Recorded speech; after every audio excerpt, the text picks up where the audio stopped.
మాటలాడుటకు నీకు ధైర్యమును ఇచ్చెదను. అంటే దేవుడు మనకి ఏమి ఇస్తానని చెబుతున్నాడు? ధైర్యాన్ని ఇస్తానని చెబుతున్నాడు.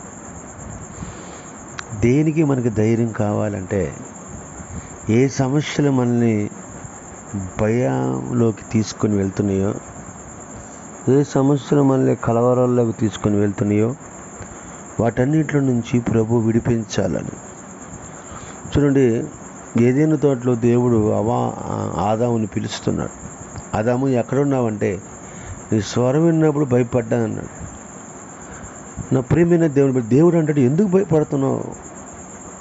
నేనున్నాగా, నీకు భయపడవద్దు అన్నాడు. ఈ రోజున ప్రభు నీకున్నాడు, నువ్వు ఎందుకు భయపడుతున్నావు?